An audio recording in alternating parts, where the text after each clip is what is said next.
इसको समझते हैं। अच्छा है ये, आ सकते हैं पेपर में।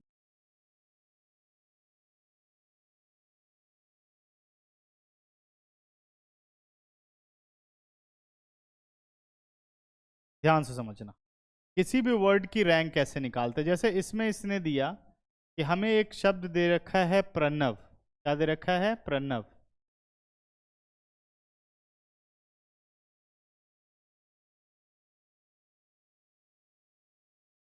ठीक है ना, यही है, PRANAV। ठीक है, प्रणव। रैंक का मतलब ये होता है कि अगर मैं सिर्फ इतने ही अल्फाबेट से एक डिक्शनरी बनाऊं तो प्रणव शब्द कौन सी पोजीशन पे लिखा जाएगा, उसी को रैंक बोलते हैं। प्रणव शब्द कौन सी पोजीशन पर आएगा उसे हम क्या बोलते हैं? रैंक बोलते हैं। तो रैंक निकालने के लिए जैसे डिक्शनरी बनानी है तो सबसे पहला काम बच्चों होता है कि जो हमारे पास ये अल्फाबेट दे रखे हैं इसको हमें अल्फाबेटिकल ऑर्डर में लगाना होता है।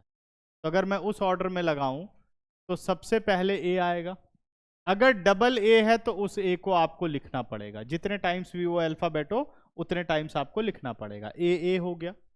ए के बाद इसमें से क्या पहले आता है? पी आता है या आर आता है? MNOPQR है ना, पी आएगा, फिर आर आएगा। ठीक है, पी के बाद एन आएगा ना।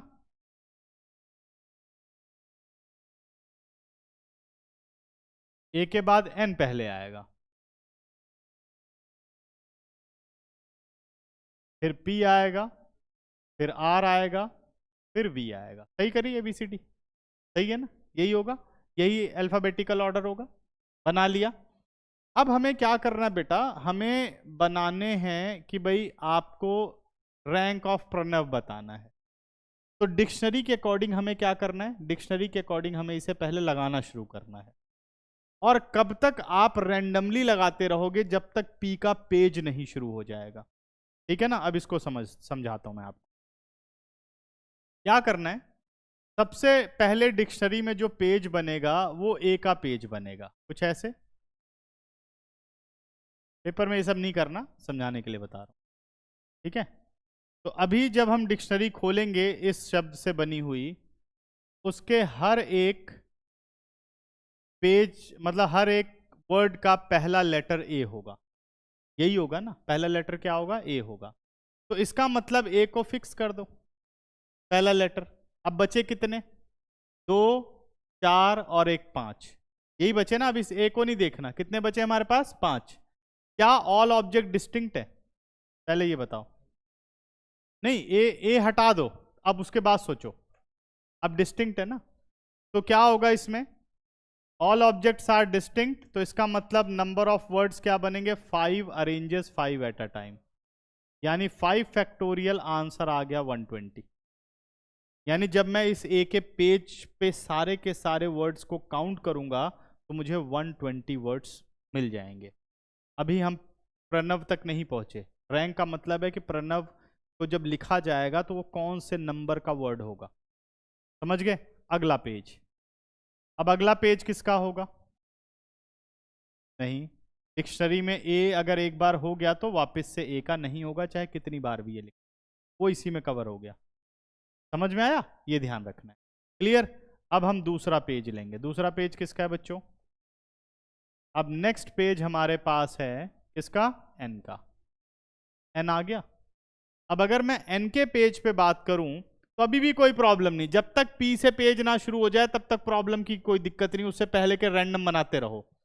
अगर अब मैं एन से शुरुआत करने जा रहा हूं, ठीक है, तो एन हमारा फर्स्ट अल्फाबेट हो गया, फर्स्ट लेटर हो गया वर्ड का। अब उसके बाद के काउंट करो। AAPRV, all object are distinct और not distinct? Not distinct. A कितनी बार आ रहा है? अब हमारी अरेंजमेंट करने का तरीका चेंज हो जाएगा। तो total word 5 factorial divided by 2 factorial 60। ए का पेज खत्म किया, एन का पेज खत्म किया, अब कितने हो गए काउंट? 180 शब्द हम गिन चुके हैं। समझ में आ रहा है सबको? आगे बढ़ते हैं। ये दोनों प्लस करो, 120 60, 2 पेज हो गए ना। अब मैं आ रहा हूं तीसरे पेज पर। अब क्या चल रहे हैं हम? तीसरे पेज पर। तीसरा पेज किसका है? किसका है? पी का। यानी अब प्रणव शब्द तो इसी पेज पर होगा, पी से शुरुआत कर रहा है ना, तो प्रणव तो यहीं पर होगा। तो अब यहां पर आपने पी रख दिया। यहां से अब आपकी कंडीशंस शुरू होती। अब इस कंडीशन के लिए हम यूज करेंगे बॉक्स मेथड। ये हमने बना लिया बॉक्स। कितने थे टोटल बताओ? 1 2 4 5। तो हमारा पहला अल्फाबेट है पी, हो गया। अब पी के बाद डिक्शनरी के अकॉर्डिंग सबसे पहले आप ए का इस्तेमाल करोगे। पी के बाद एक से बनाओगे ना। जब तक पी के बाद आर नहीं आ जाएगा तब तक काम रैंडमली चलता रहेगा, तब तक काम रैंडमली चलता रहेगा। ध्यान से देखो, पी फिक्स। अब आपका अगला शब्द पक्का ए होना चाहिए। शब्द कह रहा हूं, लेटर ए होना चाहिए। पी के बाद ए से ही डिक्शनरी चलेगी ना। जैसे डिक्शनरी में लिखोगे पी हुआ तो सबसे पहले कौन सा आएगा? ए आएगा। फिर ए से चलते रहेंगे शब्द, समझ गए? फिर वो बी में बदलता है, वो जेड तक जाता है, उससे पीछे वाला, यही पैटर्न होता है उसका। तो अब ए आ गया, तो अब आपका फर्स्ट भी फिक्स हो गया बच्चों और सेकंड भी फिक्स हो गया, क्योंकि ए से रैंडम बनाने अब आपको। अब आपके पास कितने बचे? 4 बच गए। अगर आपके पास 4 बच चुके हैं तो 4 में क्या ऑल ऑब्जेक्ट डिस्टिंक्ट है? 1 2 3 4, A P R B distinct है ना। तो क्या बनेगा जल्दी बताओ? 4 अरेंजेस 4 एट अ टाइम। कितना आ गया? 4 फैक्टोरियल और कुल 24 वर्ड्स बन गए। कितने बन गए? 24 वर्ड्स। अब पी और ए वाले बन गए। उसके बाद फिर फर्स्ट लेटर क्या रहेगा? ध्यान से समझते जाओ। फिर फर्स्ट लेटर पी रहेगा। जब ए आपने सेकंड पोजीशन पर ले लिया, उसके बाद सेकंड पोजीशन पर क्या आएगा? डिक्शनरी के अकॉर्डिंग एन आएगा। एन आएगा ना। तो दूसरा ए नहीं, वो तो कवर हो गया उसी में। अब क्या आएगा? एन आएगा। फिर सेकंड पोजीशन पे क्या हो गया? एन हो गया। ये दोनों फिक्स हो गए। अब अरेंजमेंट में ढूंढो क्या क्या बच गया, जल्दी बताओ। पी यूज हो गया, एन यूज हो गया, ए आर वी क्या हो गया? A R V. तो इस हिसाब से क्या रहा? All objects are not distinct. कितना आंसर आया बच्चे? यह आ गया 12। कितना आंसर आ गया? 12। ठीक है। अब जरा बनाने पर आते हैं। अब क्या होगा? अब आपके पास हो गया पी, एन वाला काम खत्म। एन के बाद अब क्या लगना चाहिए बताओ जरा? ए हो गया, ए हो गया, एन हो गया, पी तो रहेगा ही। अब पी का कुछ नहीं है, पी खत्म ही समझो। अब आएगा आर। आर आएगा ना। अब जब मैंने आर रख दिया तो अब आर में रैंडम नहीं, अब आर तो हटना ही नहीं चाहिए। इसका मतलब अब ये आर का काम खत्म हो गया। ठीक है, मतलब 2 अब आपके हमेशा के लिए फिक्स हो गए। अब आप तीसरे पर चल रहे हो। तीसरे में सबसे पहले आप क्या लिखोगे? तीसरे में सबसे पहले आप ए लिखोगे। लिख दिया। तो तीसरा भी तो हमें चाहिए, तीसरा भी हमें चाहिए। पी आर ए है, तीसरा हमें चाहिए। तो इसका मतलब एक ए भी खत्म करो। यानी ये 3 तो अब मुझे चाहिए ही चाहिए। 3 पोजीशन मेरी फिक्स है।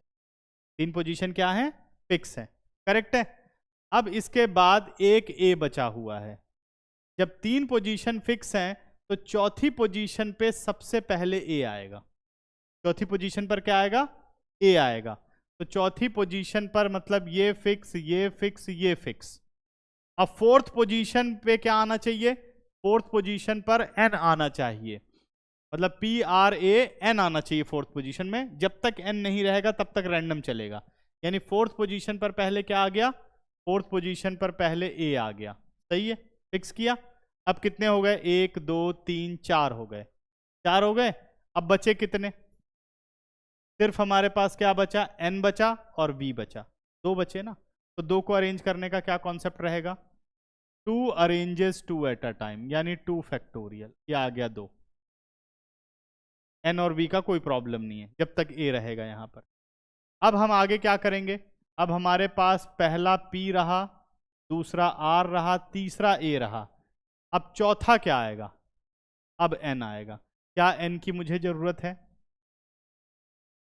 PRAN, यहां तक खत्म हो गया। N के बाद अगला क्या आएगा? अब N के बाद क्या बच रहा है? A और V ही तो बच रहा है। तो अगर मैं डिक्शनरी के अकॉर्डिंग लगाऊंगा तो A लगाऊंगा, फिर नेक्स्ट क्या लगाऊंगा? B लगाऊंगा। समझ में आया? ये एक और काउंट कर लो, एक ये रहा, एक पोजीशन ये हुई। अब रैंक कितनी हो गई? 120, 160, 180, 180 और 24, 180 और 20, 200, 204। कितना आया? 200 हुआ ना? 204 हुआ, 204 और 12, 216, 216 और 2, 218 और 1। तो what is the rank? Rank हो गई 219। रैंक क्या हो गई? 219। समझ में